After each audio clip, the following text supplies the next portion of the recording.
품꾼인가 하나님의 아들인가?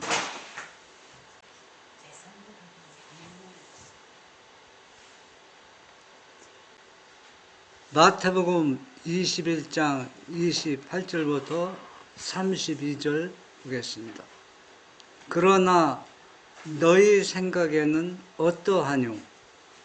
한 사람이 두 아들이 있는데 맏아들에게 가서 이르되 예, 오늘 포도원에 가서 일하라 하니 대답하여 가로되 아버지여 가겠소이다 하더니 가지 아니하고 둘째 아들에게 가서 또 이같이 말하니 대답하여 가로되 실소이다 하더니 그 후에 뉘우치고 갔으니 그 둘 중에 누가 하나님의 아버지의 뜻대로 하였느뇨? 가로되 둘째 아들이니이다. 예수께서 저에게 이르시되 내가 진실로 너에게 이르노니 세리들과 창기들이 너희보다 먼저 하나님의 나라에 들어가리라.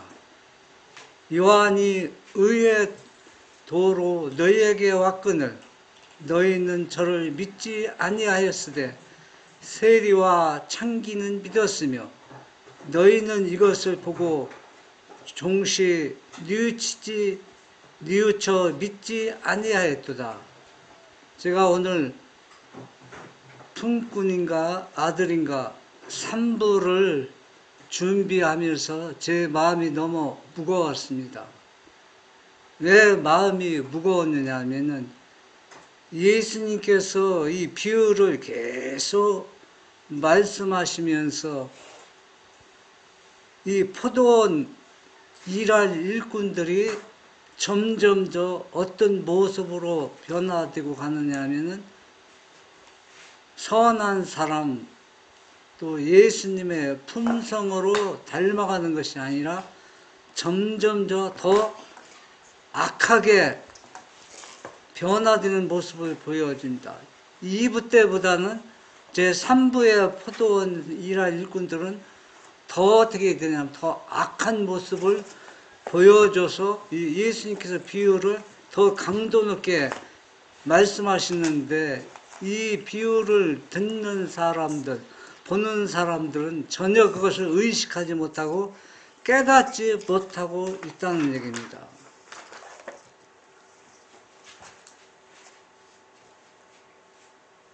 신물교훈 273.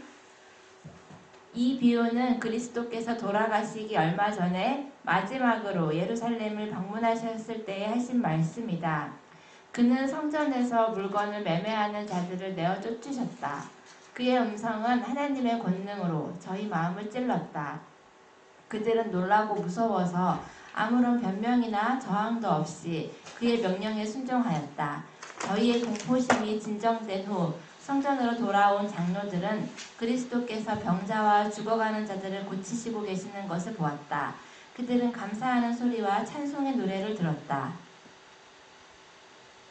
이튿날 그리스도께서 성전에서 가르치실 때에 제사장들과 백성의 장로들이 와서 그분에게 네가 무슨 권세로 이런 일을 하느뇨? 또 누가 이 권세를 주었느뇨? 라는 질문을 했다. 제사장들과 장로들은 그리스도의 권능에 대하여 의심할 수 없는 증거를 보았다. 그리고 저희는 그리스도께서 성전을 정결케 하실 때에 하늘의 권세가 그의 얼굴에서 번쩍이는 것을 보았다. 그들은 그가 그것을 힘입어 말씀하시는 그 권세를 감히 대항할 수 없었다. 그는 또다시 당신의 병을 고치는 기이한 행사로서 그들의 질문에 대답하셨다. 우리가 지금 오늘 주신 말씀을 한번 생각해 봅시다. 예수님께서는 메시아로 이미 그들 앞에 나타났습니다. 그런데 그들이 이 메시아를 알아보지 못하고 계속 구약시대에 행했던 것처럼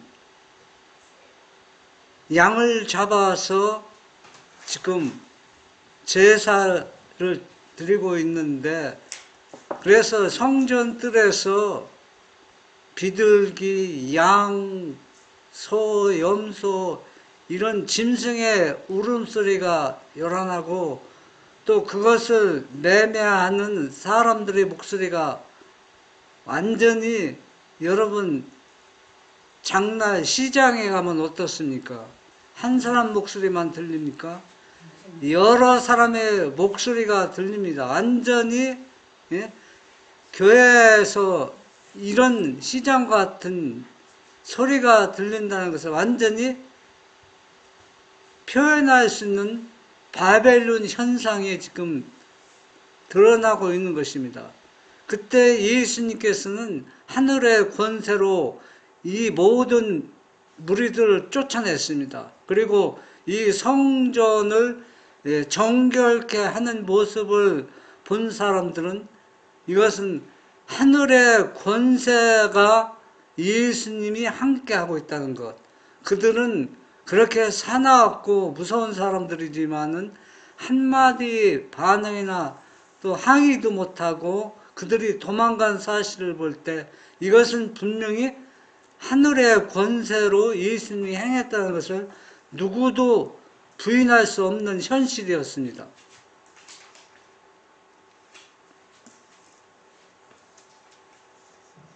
그는 남이 논박할 수 없는 당신의 권위의 증거를 보이셨다.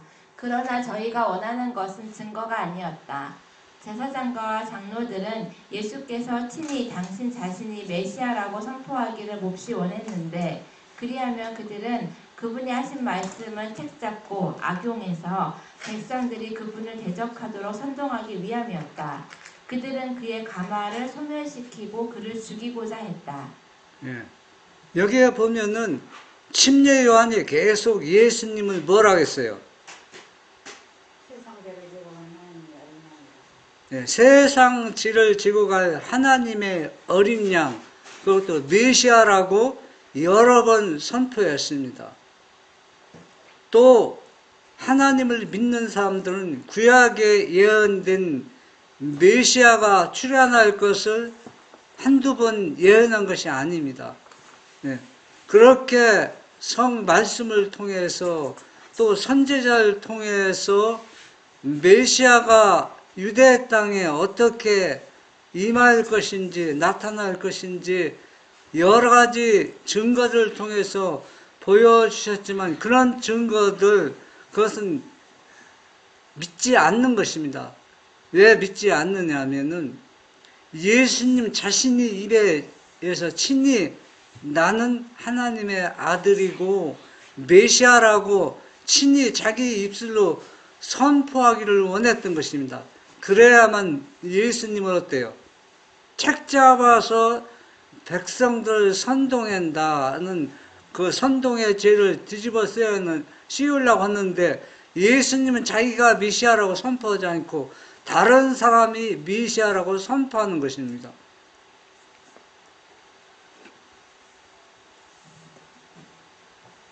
예수께서는 저희가 만일 당신 안에 계신 하나님을 깨닫지 못하고 또한 당신의 행위 속에서 신성의 증거를 발견하지 못한다면 자기가 아무리 그리스도라고 주장할지라도 저희가 믿지 않을 것을 아셨다. 예수께서는 대답하실 때 그들이 논쟁을 일으키려는 문제를 피하시고 그들의 비난을 저들 자신에게 돌리셨다. 나도 한 말을 너희에게 물으리니 너희가 대답하면 나도 무슨 권세로 이런 일을 하는지 이르리라.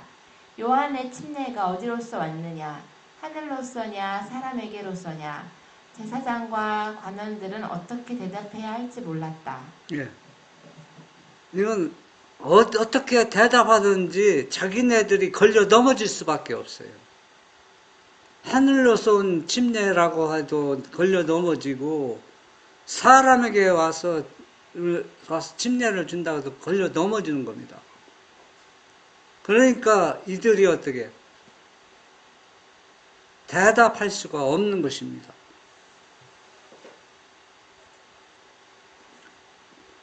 저희가 서로 의논하여 가로되 만일 하늘로서라 하면 어찌하여 저를 믿지 아니하냐. 왜? 침례 요한이 메시아라고 선포했잖아. 그걸 왜 믿지 않느냐 할 것이요. 또 만일 사람에게서라 하면 모든 사람이 요한을 선지자로 여기니 백성이 무섭다 하여 예수께 대답하여 가로되 우리가 알지 못하노라 하니 예수께서 가라사대 나도 무슨 권세로 이런 일을 하는지 너에게 이르지 아니하리라. 사람이 얼마나 악하게 변했으면은 이런 모습을 보일까요? 여러분, 이 모습이 유대인들 모습이 아니라 오늘날 나 자신의 모습을 여기서 봐야 되고 또 우리 가정의 식구들의 모습을 봐야 되고 우리 교회의 모습을 봐야 되고 온 예수님의 재림을 준비하고 기다린다는 모든 기독교인 모습들을 여기에서 우리가 봐야 됩니다. 여기서 보지 못하면은 절대로 예수님이 재림할 때 나하고는 아무 상관없는 예수님이 돼버린다는 얘기입니다. 여러분, 한 말씀 속에는 모든 진리가 다 함축되어 있습니다. 예수님이 성전을 초기와 또 십자가에 돌아가시기 며칠 전에 정결케 한 것은 거기 속에 뭐가 다 포함되느냐면 셋째 천사의 기별이 다 함축되어 있다는 얘기입니다. 왜 예수님은 성전을 십자가에 돌아가시기 바로 전에 정결케 했는가? 여기에는 첫째와 둘째, 셋째 천사의 기별을 보내셔서 그들이 뭘 하기를 원하는가? 죄를 회개해서 주님을 맞을 준비를 시키는데 해야 되는데 이 백성들이 그것을 이해하지도 못하고 깨닫지도 못하고 더 악한 모습으로 다양하는 것을 볼 수 있습니다. 우리가 알지 못하노라는 이 대답은 거짓말이다. 그러나 제사장들은 저희의 입장이 곤란하게 된 것을 깨닫고 저희의 입장을 은폐하기 위하여 거짓말을 했다. 침례 요한은 저희가 지금 그 권위에 대하여 질문하고 있는 자를 증거하기 위하여 왔다. 그는 예수를 가리키면서 보라 세상 죄를 지고 가는 하나님의 어린 양이로다 라고 말했다. 침례 요한이 그분에게 침례를 베풀었고 침례 후에 그리스도께서 기도하실 때에 하늘이 열리고 하나님의 성령이 비둘기의 모양으로 그에게 임하고 하늘에서는 이는 내 사랑하는 아들이요 내 기뻐하는 자라고 말하는 음성이 들려왔다. 예. 침례 요한이 외치는 이 기별을 많은 사람이 들었으며 또 예수님이 요한한테 침례 받으시고 요단강에서 올라오실 때 하늘이 열리고 성령이 비둘기가 예수님에 내려서 하나님의 아버지의 음성이 있는데 사랑하는 아들이요 내 기뻐하는 말하는 음성이 내성처럼 사람들의 뇌 속에 파고들었습니다. 지금 예수님한테 지금 트집을 잡는 많은 바리새인과 서기관과 제사장들도 이 음성을 다 들었습니다. 그런데 왜 친히 또 예수님이 너는 네가 하나님의 아들이요 메시아라고 네가 말을 하라고 강요했느냐? 참 이 사람들 모습이 얼마나 악하게 타락되어 가고 있습니까?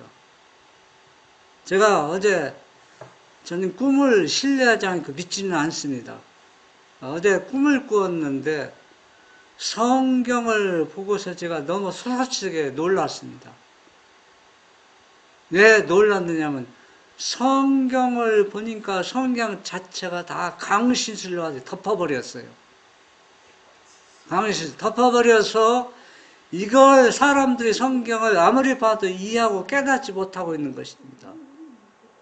그래서 제가 다른 건 잘 생각이 안 나는데 그래서 깨고서 뭐가 강신술로 덮었는가? 제가 아무리 생각해도 어떻게 강신술로 덮었는지 제가 계속 몇 시간 동안 생각하고 해서 제 머리에 스치는 생각이 있었습니다. 어떤 생각이 떠오르냐면 부조와 선지자 686쪽에 보면 제가 그 말씀은 전혀 잊어지지 않고 잊을 수가 없습니다. 왜 잊을 수가 없느냐면 거기에 보면은 사울이 신접한 여인 올린 거 여러분 알죠? 네. 그게 누구라고 했습니까?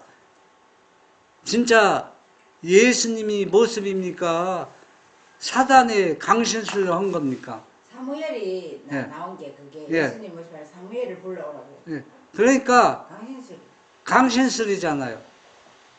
예, 사울왕이 신접한 여인을 대할 때 그 여인이 불러 올린 것이 사무엘이 아니라 예, 사단입니다. 사단. 그리고 같이 오늘날도 강신술의 특성에 특이하게 드러나는 것 중에 하나가 뭐라고 하는지 아십니까? 아버지와 아들을 부인하는 것이 강신술의 특성 중 하나라고 했습니다. 현대 강신술. 오늘날 아버지와 아들을 부인하는 사람이 누가 있습니까? 아무도 없다고 합니다. 다 아버지와 아들 예수님을 믿는다고 합니다. 그러나 계속 성경을 연구해 보면은 진짜 아버지로 믿고 진짜 예수님의 아들로 믿는 사람들은 거의 없어요. 왜? 구속의 경륜을 더 밝히 백성들에게 우리에게 이해하고 깨닫기 위해서 그렇게 비유로 상징적으로 말씀하신 것인지 진짜 아들로 오신 것도 아니고 진짜 아버지가 아들을 내준 것도 아니라는 얘기입니다. 그래서 아들이 예?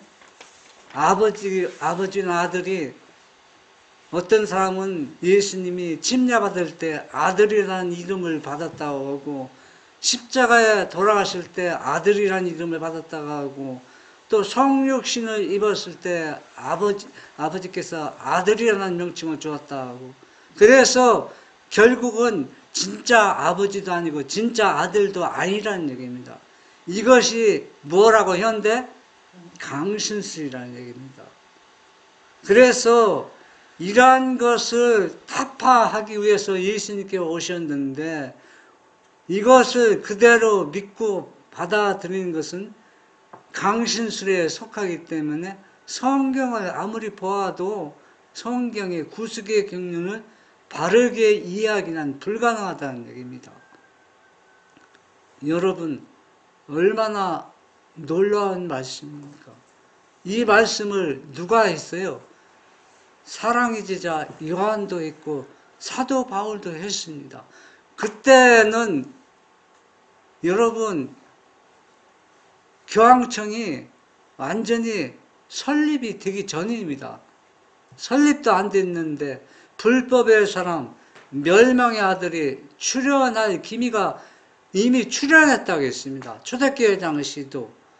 그래서 저는 성경을 많이 해박하게 알지는 못하지만 뚜렷하게 한 가지 구분할 수 있는 것은 진리와 옳은지가 구분할 수 있습니다.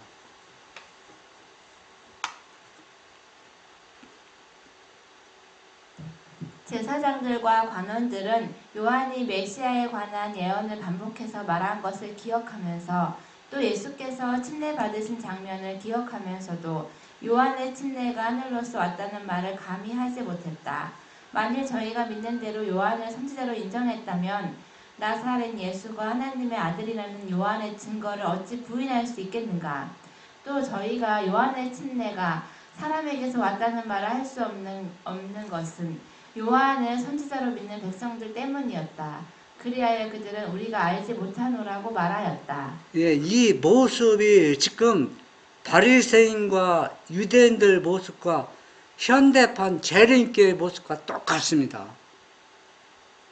무엇이 똑같으냐 하면은 이 당시 예수님을 메시아로 하나님의 아들로 받아들이는 사람들은 무조건 교회에서 출교를 당하고 핍박과 조롱을 받고 어떠면은 목숨을 잃을 수도 있었습니다. 그렇기 때문에 감히 딱 자기가 이해하고 깨달은 대로 솔직하게 메시아다, 하나님의 아들이라고 고백할 수 없었던 것입니다. 오늘날 현대판 바리새인과 서기관과 또 장로들은 2000년 전 유대인들처럼 성령 하나님은 하나님의 아들이라는 얘기가 잘못되었다. 그것을 삼위체는 완전히 잘못된 얘기다. 바르게 성경 그대로 얘기하면은 그 사람은 교회에서 출교를 당합니다. 오늘날 똑같아요. 출교를 당하고 이단을 믿는 아주 사악한 무리와 또 귀신에 들린 사람으로 취급을 받기 때문에 딱 터놓고 그것이 틀렸다고 얘기하는 사람은 없어요. 마음으로 믿는지는 모르지만 그러나 그렇게 마음으로 인정하고 믿는 사람들은 결국에는 예수님께서 조사심판 때, 우리가 지금 조사심판을 받고 있잖아요. 심판 때 나도 너를 모른다고 얘기할 수밖에 없다고 대장 때 보면 기록이 되어 있습니다. 그 다음으로 예수께서는 아버지와 두 아들에 대한 비유를 말씀하셨다. 아버지가 큰 아들에게 가서 오늘 포도원에 가서 일하라고 명령을 했다. 그 아들은 대답하기를 가겠나이다 라고 하였으나 가지 아니하였다.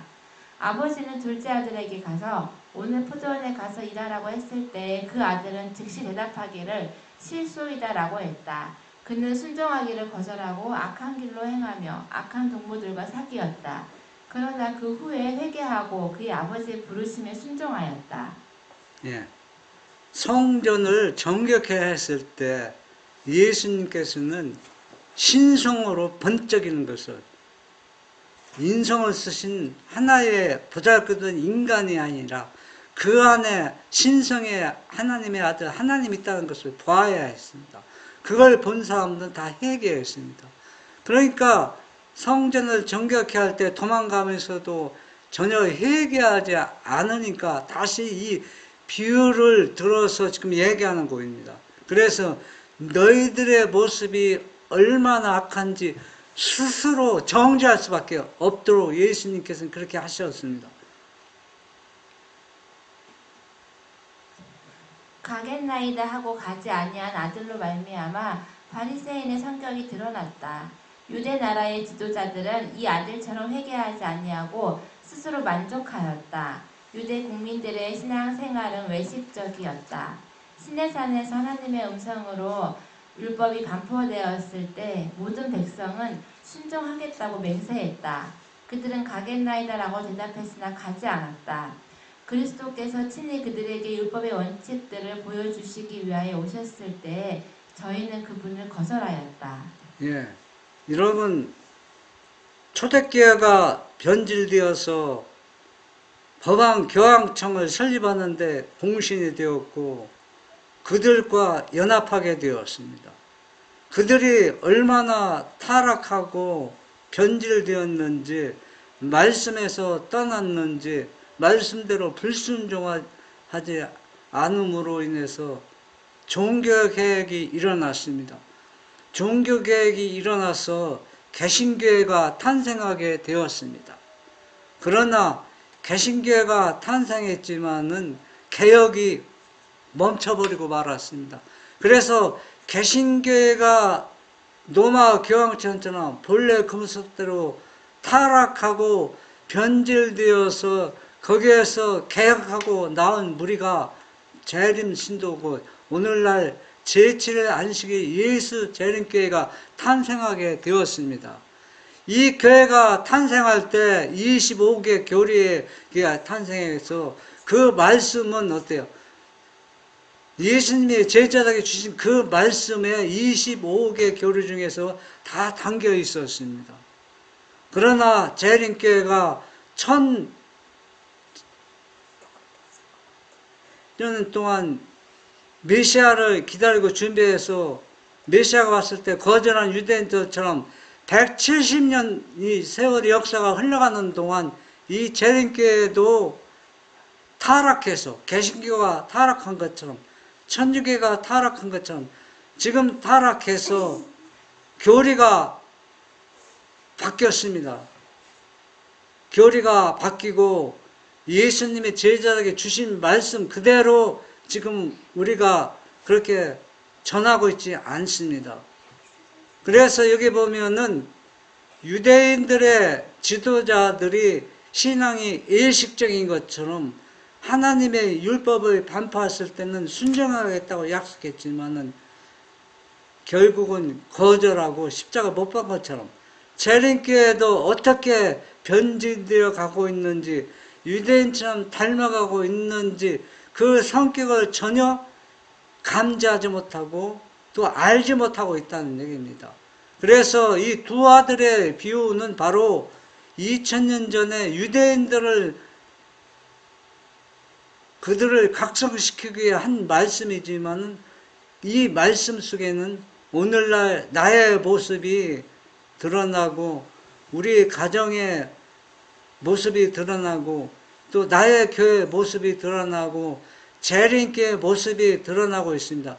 그런 이것은 무엇을 상징하냐면 고대 유대인처럼 그렇게 닮아가고 유대인이 메시아를 거두는 것처럼 머지않아 재림을 선포하고 전할 진리를 가진 재림교회가 유대인처럼 예수님의 재림을 거절할 수밖에 없다는 것을 지금 우리에게 보여주고 있습니다.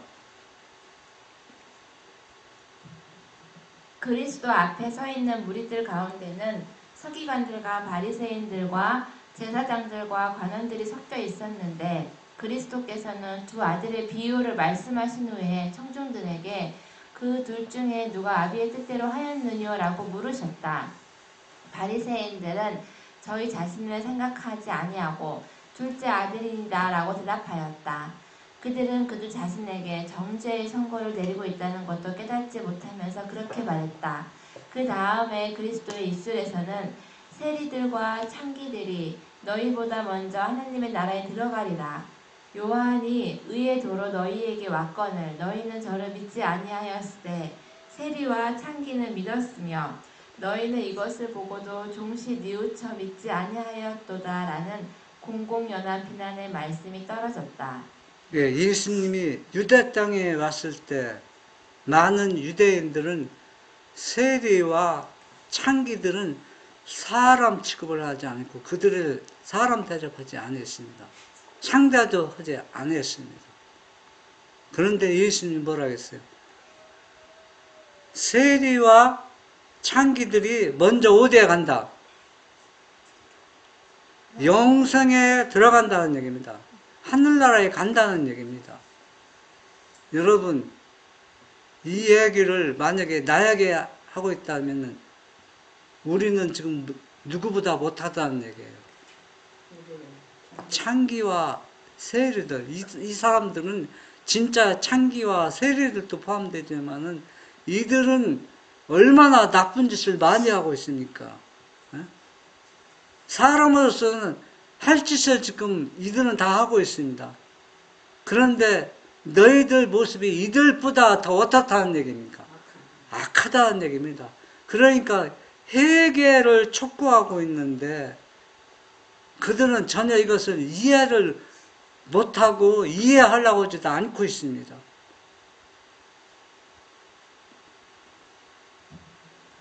요한복음 4장 16절로 19절 가라사대 가서 네 남편을 불러오라. 여자가 대답하여 가로되 나는 남편이 없나이다. 예수께서 가라사대 네가 남편이 없다 하는 말이 옳도다. 네가 남편 5이 있었으나 지금 있는 자는 네 남편이 아니니 네 말이 참되도다. 여자가 가로되 주여 내가 보니 선지자로소이다. 예. 이 여인은 창기입니다. 그래서 유대인들은 이 여자를 어때요? 보면 멀리 피해갑니다. 부정탄다고, 더럽다고. 그렇게 사람 취급을 하지 않는 여자인데 예수님은 사마리아 우물가에서 이 여인과 지금 서로 얘기를 하고 있습니다. 그러면 예수님은 이 여인을 어떻게 취급하고 있습니까? 요한복음 4장 25절로 26절 여자가 가로되 메시아 곧 그리스도라 하는 이가 오실 줄을 내가 아노니 그가 오시면 모든 것을 우리에게 고하시리이다. 예수께서 이르시되 네게 말하는 내가 그로라 하니라. 네. 이 여인은 생활은 절대적으로 절망적입니다. 어떻게 사람으로 태어나서 나도 사람 대접을 받으면서 살아갈 수 있을까? 희망은 메시아가 오면은 이 모든 것이 자기가 원하는 대로 될 것을 믿고 메시아를 기다리고 있습니다. 그때 이 예수님은 내가 바로 네가 기다리고 고대하는 그러라고 얘기했을 때 이 여인의 반응은 어땠습니까? 유대인들처럼 불순종하고 반항했을까요? 기뻐서 광야를 떼야 돼요. 요한복음 4장 28에서 29절 여자가 물동이를 버려두고 동네에 들어가서 사람들에게 이르되 나의 행한 모든 일을 내게 말한 사람을 와보라. 이는 그리스도가 아니냐 하니. 예. 이 여인은 아침 저녁에는 이 물길로 오지 못해요. 사람들 때문에. 그래서 한낮에 정오 때는 사람이 별로 없습니다. 그래서 사람이 가장 적을 때 없을 때 물을 길러 왔는데 물동이를 버렸다고 하는 얘기는 무엇을 의미합니까? 모든 것, 세상 모든 것을 다 버렸다는 얘기입니다. 세상 모든 것 아무것도 아니에요. 왜? 자기가 이렇게 고대하던 누구를 만났어요? 메시아를 만났다는 얘기입니다. 그러니까 물동이를 다 버려두고 내가 만난 메시아를 우리 동료들에게, 우리 이웃들에게 전해주기 위해서 달려나갔습니다. 왜? 이 소식을 전해주기 위해서.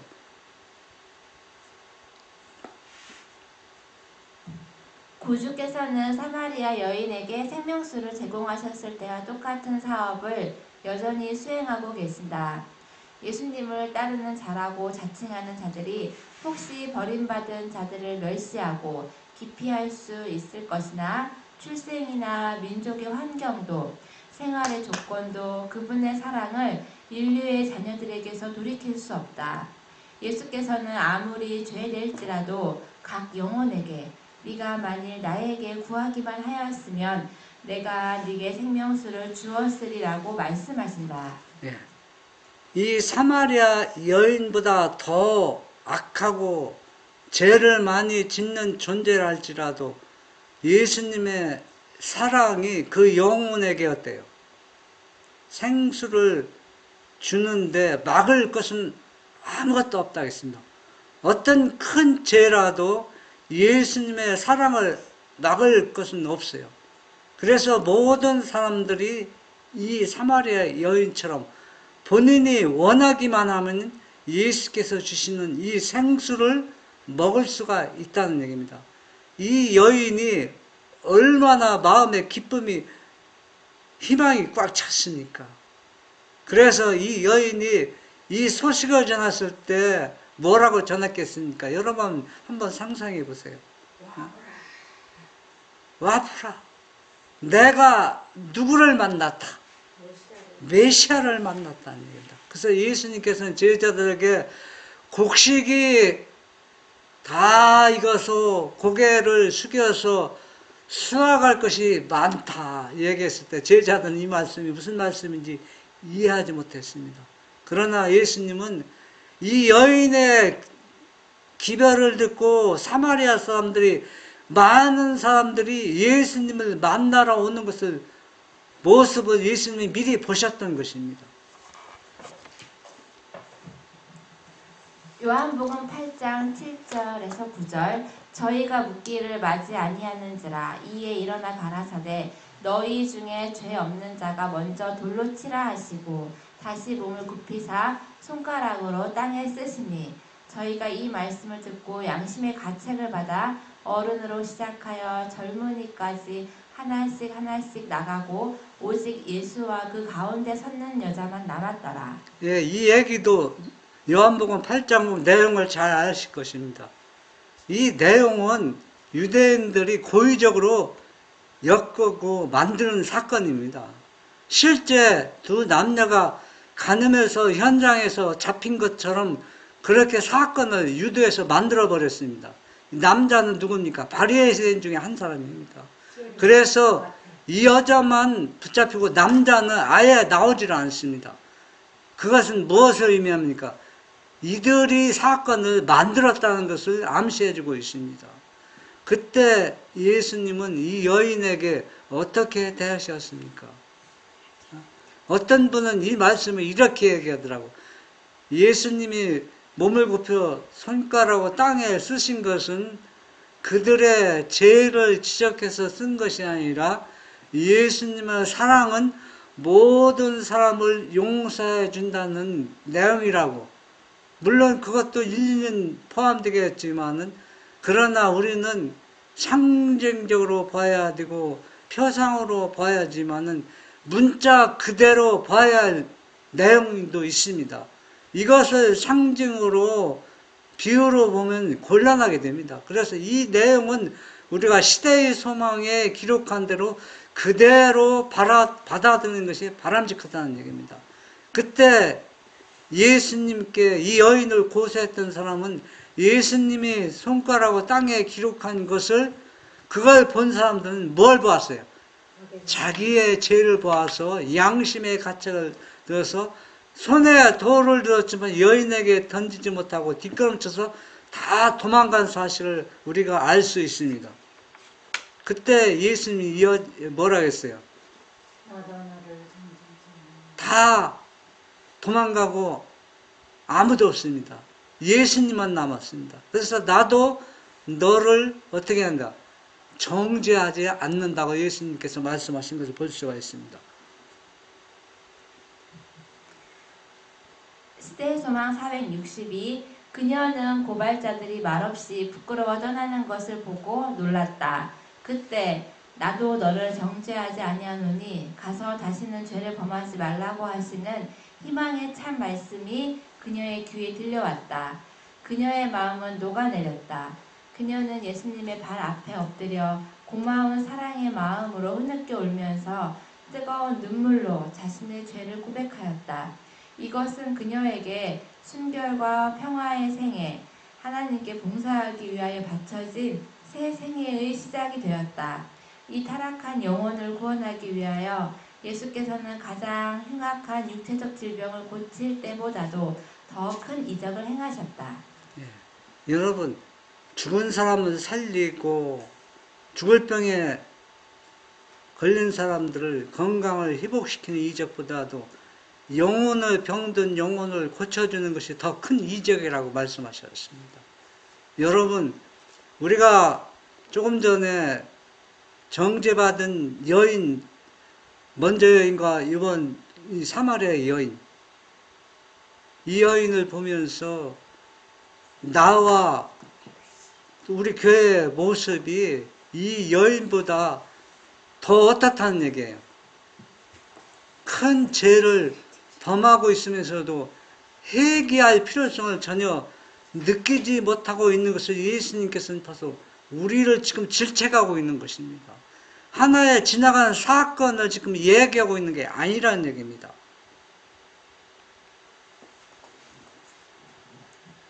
마태복음 26장 6절로 7절. 예수께서 베다니 문둥이 시몬의 집에 계실 때에 한 여자가 매우 귀한 향료 한 옥합을 가지고 나와서 식사하시는 예수의 머리에 부으니.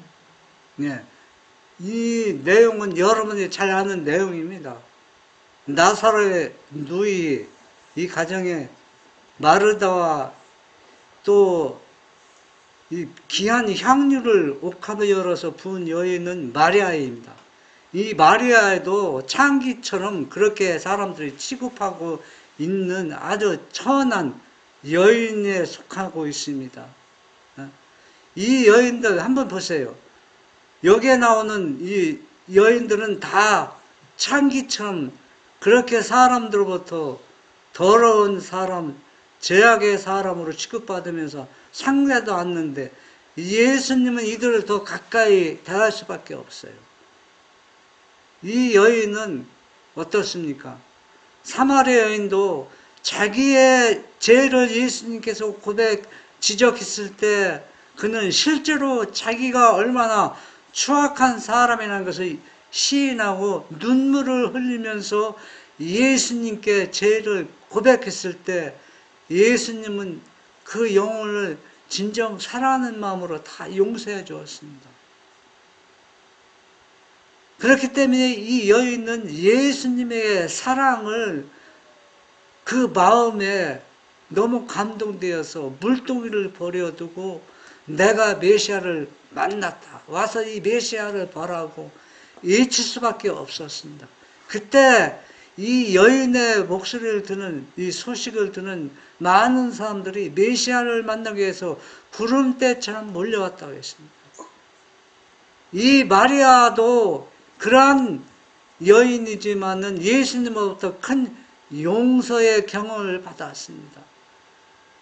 여기에는 지금 죽었다가 살아난 나사로도 여기 있습니다. 또한 문둥이가 되어서 죽을 수밖에 없던 그런 사람 시몬도 치료받고 여기에 있습니다. 그래서 사람들은 더 많이 모였어요. 왜? 부활한 나사로를 만나기 위해서. 또 바리새인 중에 문둥병에 걸려서 치료받은 시몬을 보기 위해서 많은 사람들이 여기에 모였습니다. 그때 나사로는 하나님의 아들이라고 자기 입으로 선포했습니다. 이 나사로가. 그러면 사람들은 이걸 감지를 못하고 있어요. 왜 하나님의 아들로 인정하는 것과 이걸 부정하는 것이 무엇을 의미하는지 잘 이해하지 못하고 알지 못한다는 얘기는 제가 조금 전에 얘기했처럼 모든 사람들이 다 강신술에 빠져 있다는 얘기입니다. 여러분, 강신술에 빠져 있다는 얘기는 체면에 걸렸다는 얘기는 아담도 하와도 체면에 걸려서 넘어졌습니다. 만약에 아담이 자기 아내가 사랑 아내가 체면에 강신술에 빠졌다는 걸 알면은 자기 아내가 아무리 권해도 그 선악과 열매를 절대 먹지 않았을 겁니다. 안 먹어요. 그런데 본인 자신도 뭐에 빠졌냐면 체면에 강신술에 빠졌기 때문에 그걸 받아 먹었다는 얘기입니다. 그래서 악해지고 예수님의 말씀을 계속 거역하는 것은 본인도 모르지만 뭐에 빠졌다는 얘기예요. 강신술에 깊이 빠져 있다는 얘기입니다. 그렇기 때문에 자기가 어떠한 죄를 짓고 있는지도 그걸 전혀 이해하고 깨닫지 못하고 있다는 얘기입니다.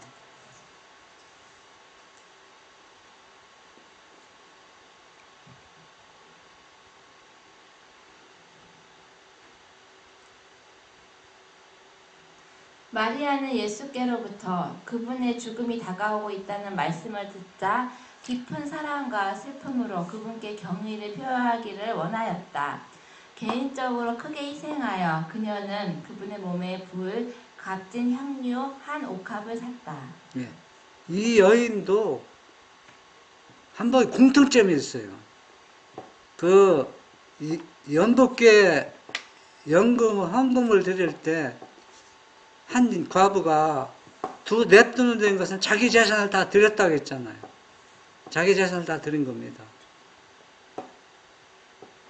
그리고 사마리아 여인이 물동이를 버렸고 내가 메시아를 만났다는 것을 기쁜 소식을 전하기 위해서 모든 것을 다 버렸습니다. 이 마리아도 예수님이 이제는 며칠만 있으면 십자가에 달려 돌아가신다는 소식을 듣고 그분을 너무 사랑한 나머지 그 슬픔을 사랑으로 향유를 사서 이 향유는 노동자가 1년 동안 품삯을 번 품값입니다. 그럼 100만 원 정도 돼요? 그러니까 오늘날 현금으로 오늘날 따지면 하루에 품삯이 10만 원이면은 한 달이면은 일하는 날짜 20일 잡으면 얼마예요? 200이면은 10달 잡으면 얼마입니까? 사실은 없는 사람들에게는 거금이고 있는 사람은 아무것도 아니죠. 그러니까 모든 것을 다 예수님에서 바친 겁니다. 그래서 공통점은 진정으로 회개한 사람은 자기의 모든 것을 다 누구한테 바치는 겁니까? 예수님한테 드린다는 얘기입니다. 이건 무엇을 의미하냐면 희생을 의미하고 있습니다. 그래서 사람들이 희생하기 싫어서 예수님을 안 받아들이고 거절하는 것입니다.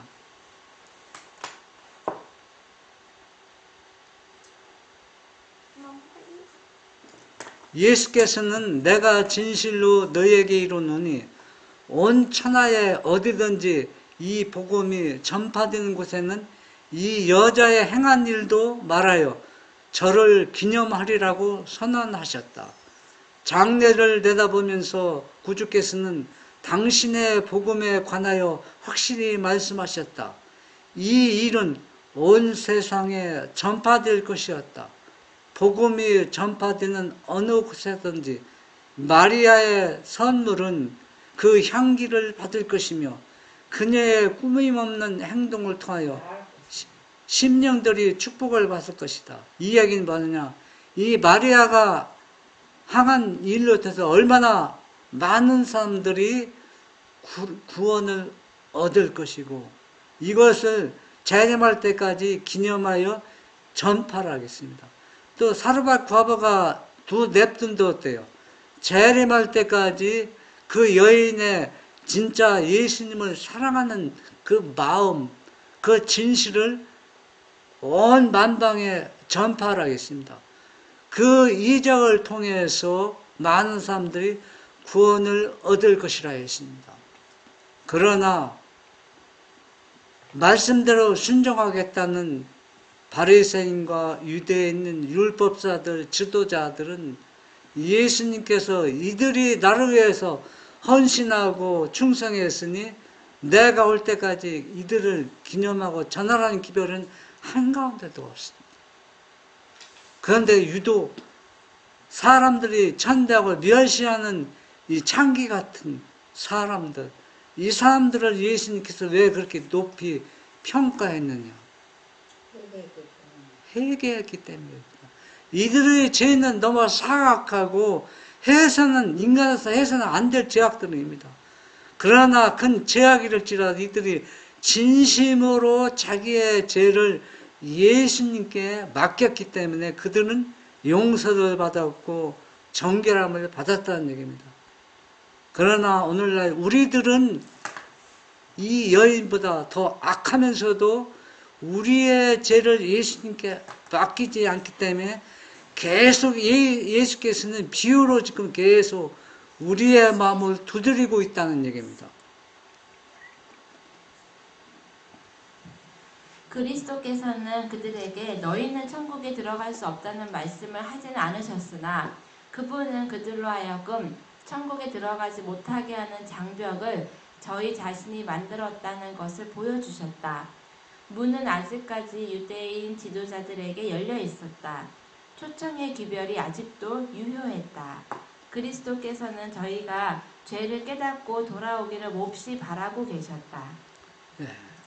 우리는 어떤 환경에도 변명할 수 없고 이론을 펼칠 수 없습니다. 자녀들은 부모 때문에 내가 예수님을 못 믿는다. 그것도 이 비유를 통해서 핑계할 수 없습니다. 또 누구 때문에 내가 이렇다. 어떤 핑계도 우리가 될 수 없습니다. 왜냐하면 예수님과 직접 교통하는 사람은 어떠한 죄도 용서받고 또 이 죄를 이길 수 있는 능력을 주시기 때문에 우리의 죄를 변명할 수 없으며 우리의 죄를 예수님께 맡기고 예수님께 돌아오기를 간절한 바람과 소망이 있기 때문에 예수님께서는 계속 이 비유를 들려주면서 우리를 회개케 하고 있는 것입니다. 비유 가운데 가겠나이다라고 대답한 아들은 신실하고 순종한 아들처럼 보였으나 시간이 경과함에 따라서 그의 고백이 결국에는 진실하지 못했다는 것이 드러났다. 그는 자기 부친에 대한 참된 사랑이 없었다. 이와 같이 바리새인들도 저희의 성결함을 자랑했으나 시험을 받았을 때의 부족함이 드러났다. 율법을 준행하는 것이 저희에게 유익이 될 경우에는 그 율법의 요구 조항들을 매우 엄격하게 만들었으나 그것이 그들에게 순종을 요구할 때에는 간교한 궤변을 써서 하나님의 계명의 효력을 상실시키는 논리를 전개했다. 예. 이 비유를 아주 간단하게 짧게 표현하면은 마다들은 바로 유대인과 나의 모습, 오늘날 교회의 모습입니다. 왜 말씀대로 순종하겠습니다. 얘기는 하지만은 대답은 하고 순종치 않는 것과 똑같습니다. 그러나 두 번째 아들은 처음에 거절했다는 얘기는 창기처럼 세리처럼 남을 속이고 못된 짓을 다 했습니다. 그러나 죄를 회개하고 예수님께 돌아왔다는 얘기입니다. 그러면 이 둘 중에 누가 낫습니까? 우리가 한번 생각해 보라는 얘기입니다. 너희는 어떤 무리에 속한다? 어떤 아들에 속한다? 지금 우리 자신이 우리를 마다들이다. 내 자신이 고백하고 있는 것입니다. 그러면 내가 마다리 되었다면 우리는 어떻게 해야 돼요? 창기처럼 세리처럼 우리가 주님 앞에 회개하고 정결함을 받아야 된다는 얘기입니다. 저희가 순종하기로 약속한 것이 아무런 희생도 요구하지 않을 때만 그 약속을 이행하는 것처럼 보인다. 그러나 극기와 자아희생이 요구될 때나 십자가를 져야 할 일이 생길 때에는 뒤로 물러간다. 그리하여 의무에 대한 자각은 사라지고 하나님의 계명을 알고 범하는 일이 습관화된다. 귀로는 하나님의 말씀을 듣지만 영적 식별력은 사라져버렸다. 마음은 완고해지고 양심은 마비된다. 우리가 잘 나가다가 베드로가 얼마나 잘 나갔습니까? 그때 너도 예수님에 속한 사람이다 했을 때 그는 만약에 예수님을 받아들이면 시인하면은 자기 목숨이 죽을지 모른다고 해서 희생이 요구될 때 그는 예수님을 버렸습니다. 이와 같이 믿음으로 잘 나가던 사람도 말씀으로 잘 나가던 사람도 어떤 큰 대가와 희생이 요구될 때는 그 십자가를 져야 할 일이 생길 때는 뒤로 물러가서 예수님을 부인한다는 얘기입니다. 여러분, 나는 절대 그런 일이 없을 것이라고 장담할지 모릅니다. 그러나 셋째 천사의 기별의 핵심을 이해하면은 바로 네가 그 무리에 속하고 있다는 얘기입니다.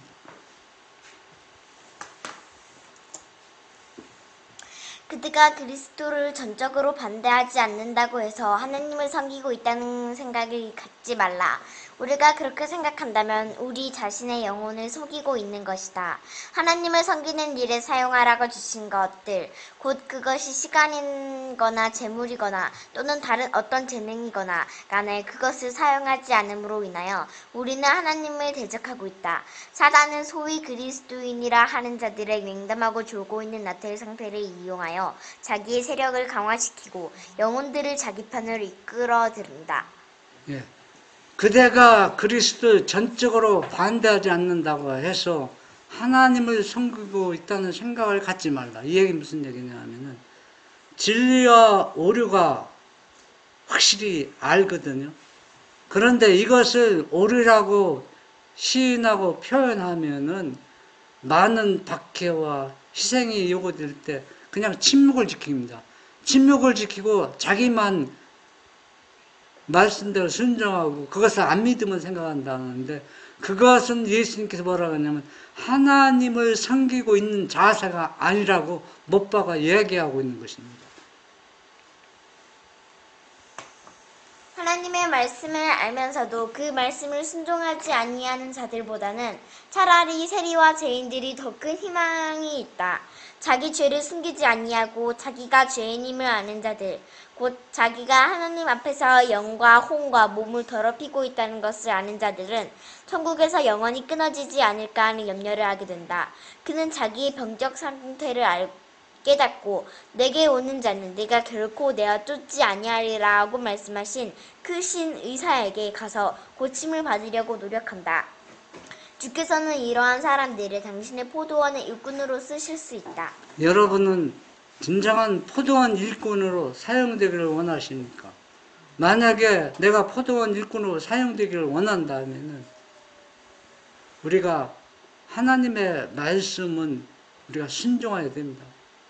세리처럼 또 창기처럼 나쁜 짓을 많이 했다 할지라도 그 죄를 인정하고 예수님한테 고백하면은 우리는 예수님의 진정한 자녀가 될 수 있고 영생의 길을 갈 수 있습니다. 그러나 그렇지 않을 때는 세리보다 창기보다 예수님께서는 더 우리를 악하다고 우리를 정죄합니다. 여러분은 어떻습니까? 두 사람이 기도할 때 바리새인은 나는 죄가 없음을 감사합니다. 감사하기도 있고 세리는 감히 하늘을 우러러 보면서 나는 죄인이었어이다. 죄가 많아서 너무 부끄럽고 뭐해서 감히 얼굴을 들고 하늘을 볼 수 없을 정도로 자기의 죄를 인정하고 예수님 앞에 자기의 죄를 고백한 사람, 여러분은 누구를 선택하겠습니까?